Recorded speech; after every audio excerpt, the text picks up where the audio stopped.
From the Ministry of the Presidency in Georgetown, this is This Week with the President, with Janelle Carter.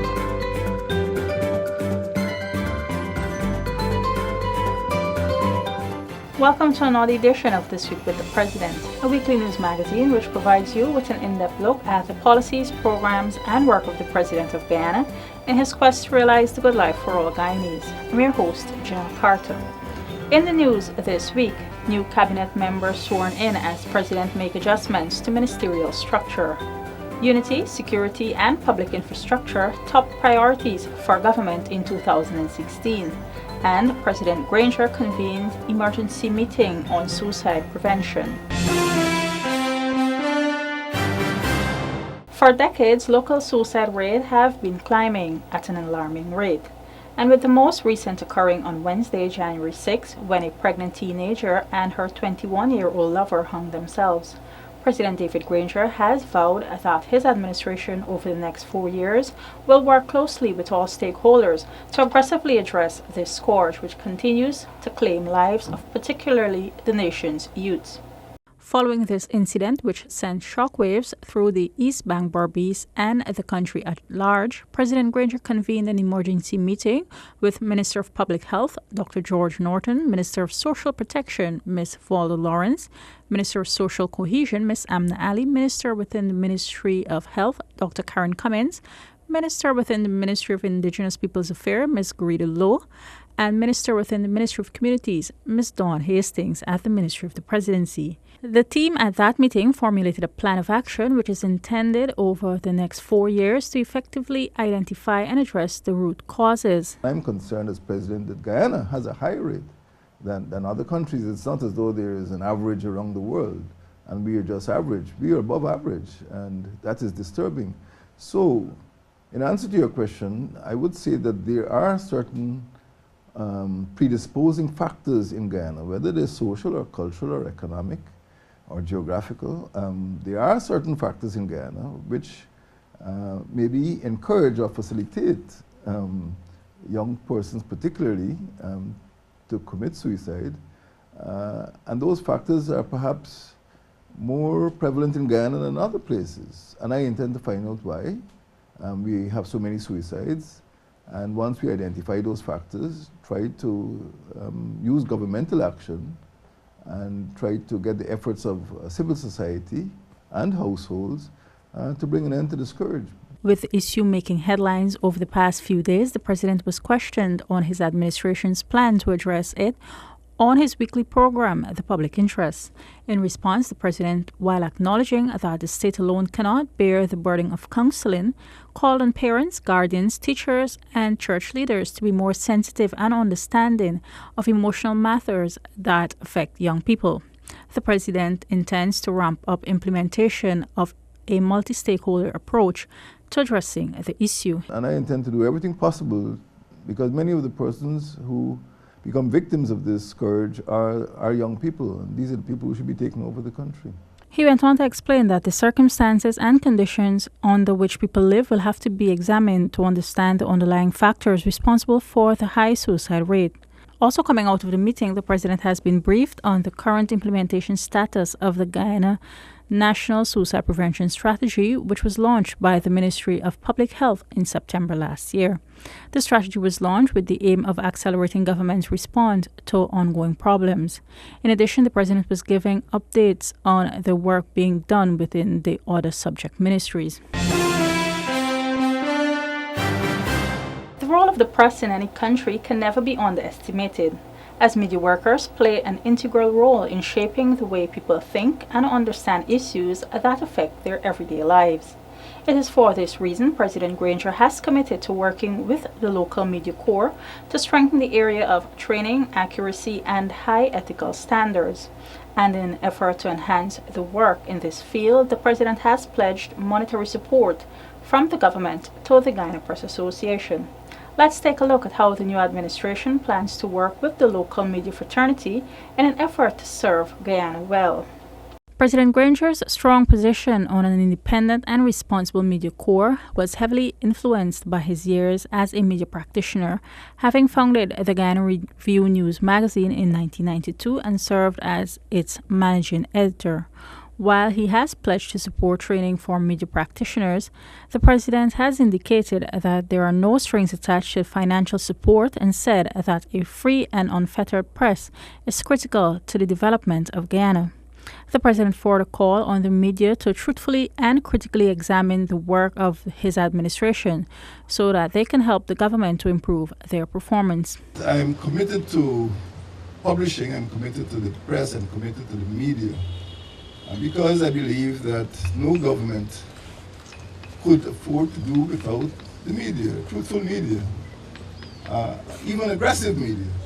Once the Guyana Press Association is prepared to mount these seminars, maybe at least one a quarter, the state will help. Without intervening in the actual program or the doctrine, the state will assist you to get the journalists together and to look after logistics. With democracy as a watchword of the new administration, the president said he has no intention of being at the helm of any administration that is not open to criticisms. I expect that the relationship between the state and the media will continue to develop on the basis of mutual respect.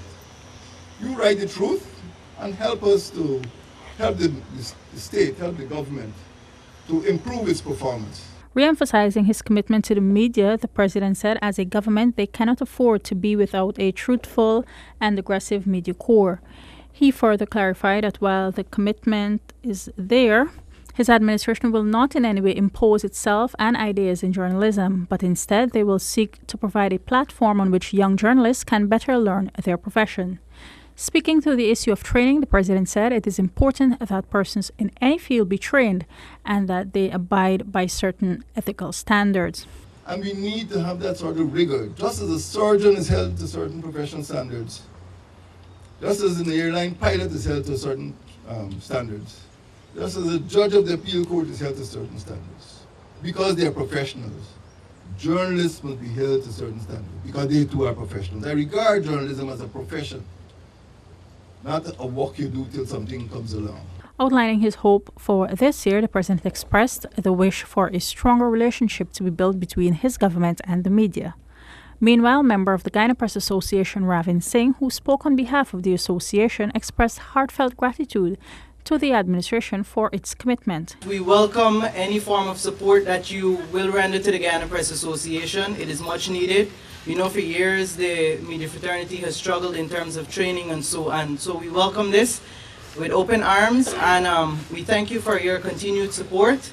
We know that this will come with no strings attached and that we will be allowed to function independently as we continue to lend support to the government, the state, and the people. The media brunch was for years regarded as a tradition by past presidents. However, after a hiatus of several years, President Granger has committed to hosting the function at least at the beginning of every year. After careful assessment of the coalition's 7 months in office, President Granger has taken a proactive decision to implement some necessary adjustments to the administration's ministerial structure to meet the country's ever-changing national needs. The head of state announced these adjustments late last year, though he made it clear that these changes do not involve any changes in his cabinet and does not mean that there is an increase in the size of the cabinet or that it had been reshuffled. It is instead a step towards developing capacity in certain policy areas.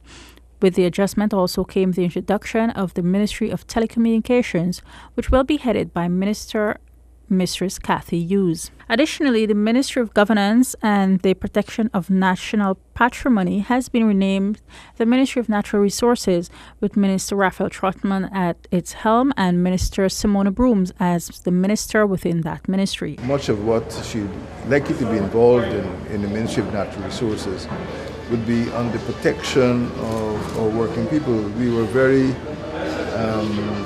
upset at the lawlessness in the mining sector, particularly the disaster at Madia in which 10 persons were killed. And my main, I would say, mandate, or my main directive to her would be to pay attention to the protection of lives in the mining sector. And of course she has a reputation for protecting young girls from trafficking and other abuses.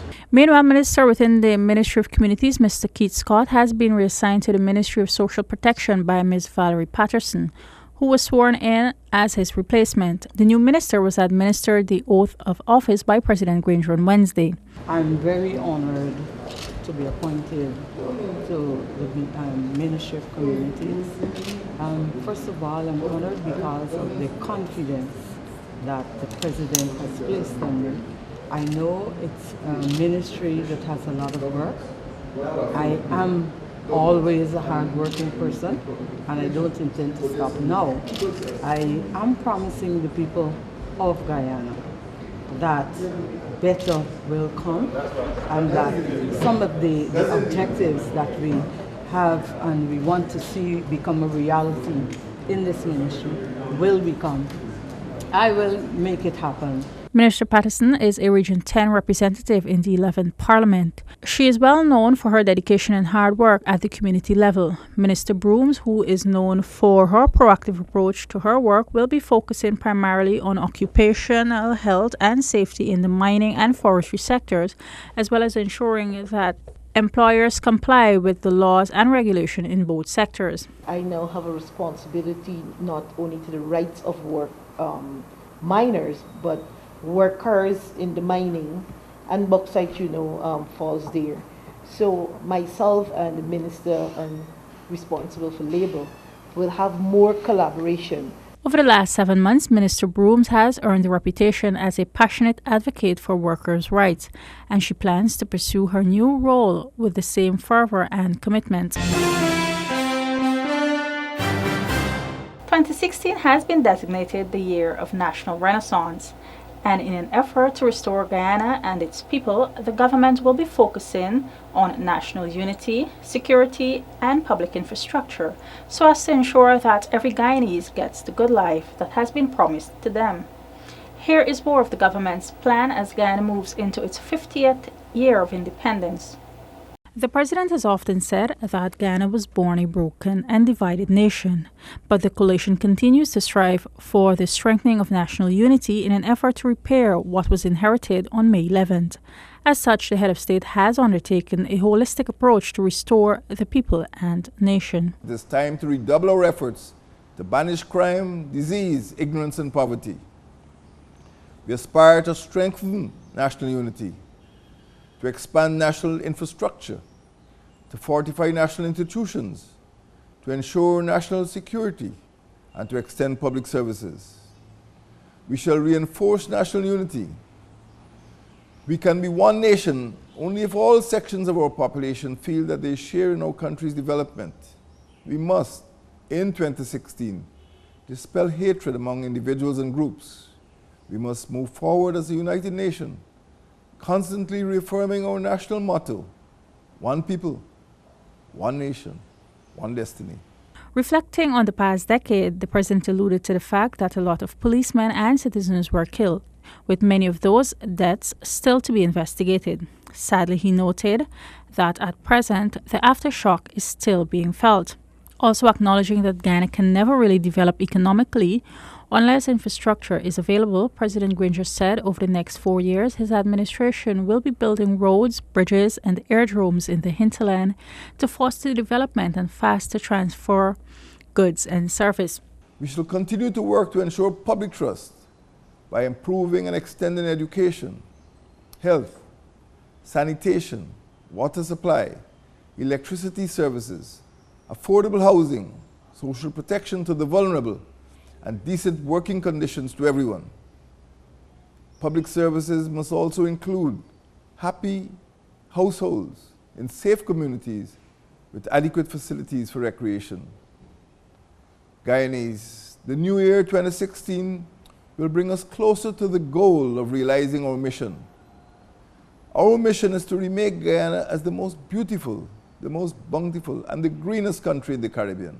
Meanwhile, with the launch of the 50th Independence Anniversary Program, President Granger announced several appointments for national awards. This year, 12 groups will be receiving the fifth highest award, the Medal of Service, for 10 years of dedicated public service, local government service, service to industry, service to trade unions, or other areas of community service.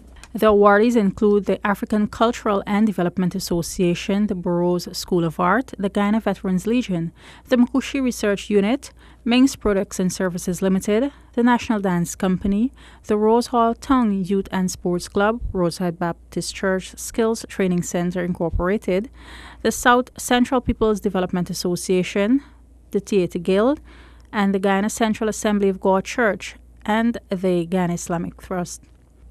Also, while many persons rang in the new year at the launch of Guyana's Jubilee celebration and at the usual social gatherings, President Granger started the new year at the Church of Transfiguration on Mandela Avenue.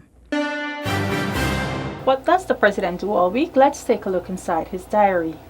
On January 6, the president met with senior officials of United States oil and gas giant ExxonMobil, who provided him with an update on the company's operations in Guyana. The company started oil and gas exploration in Guyana on March 5, 2015, drilling offshore in the Liza-1 well in the Stabroek Block.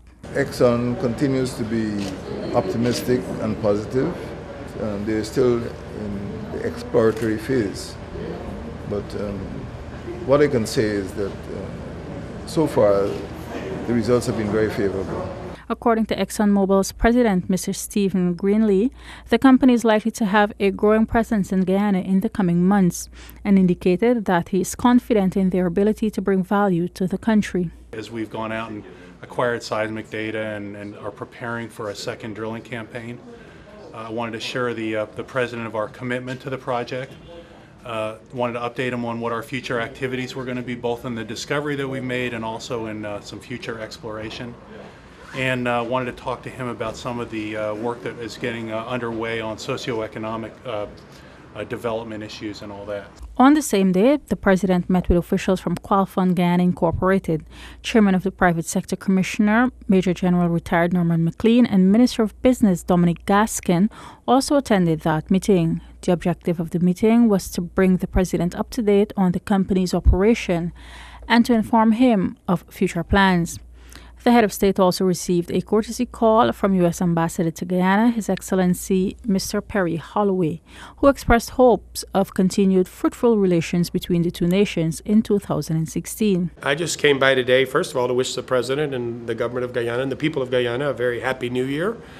I'm looking forward to a very productive year. I think relations between our two countries are fantastic right now, and I'm sure they'll continue. We've got a lot of areas of mutual interest we talked about. We talked about security, we talked about energy, we talked about international issues, that are of interest to the whole world. So again, I was mainly just to come by to start the new year off and touch base with the President.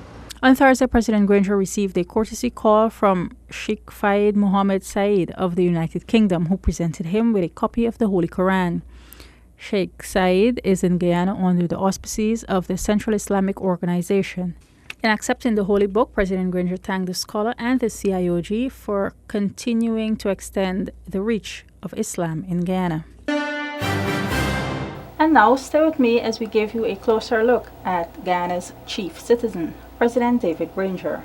Coming from a military background after spending more than half of his life as a soldier and rising to the highest office of the land, one may want to think of President Granger as a strict disciplinarian. This week, we will give you an opportunity to see him through the eyes of his wife, First Lady Mistress Sandra Granger, as she shows you the man behind the title. When he came home, he was always there and playing with the children. So he came home and he was a present father, I would say. Putting the notion to rest that President Granger is a stern disciplinarian, the First Lady said as parents they allow their two daughters to be outspoken and to become independent thinkers, while at the same time teaching them that each choice has consequences. This soft fatherly side of the president is often displayed in his many public outings, as he seems to light up at the sight of children and often makes a special effort to interact with them. Mrs. Granger also believes that a strong quality her husband possesses is his ability to listen. I think he's an easy person, a thoughtful person, He's not loud or aggressive. He listens. He might not agree with you, but he listens. And he knows I might not agree with him, but I listen. You know, so I think we are equal in that regard. We are different personalities in a sense. But I think over the years we have managed to complement each other. So always keep in mind that behind the title and the often serious demeanor, President Granger can be considered a gentle giant among men, with a warm smile, who has the best interests of all Guyanese at heart. That brings us to the end of this edition of This Week with the President. Thank you for joining us. For regular updates on the Ministry of the Presidency, visit our website www.motp.gov.gy. Like our Facebook page, Ministry of the Presidency, and follow us on Twitter and Instagram at MOTP Guyana. I'm Janelle Carter. Do have a safe and productive rest of the week. Goodbye.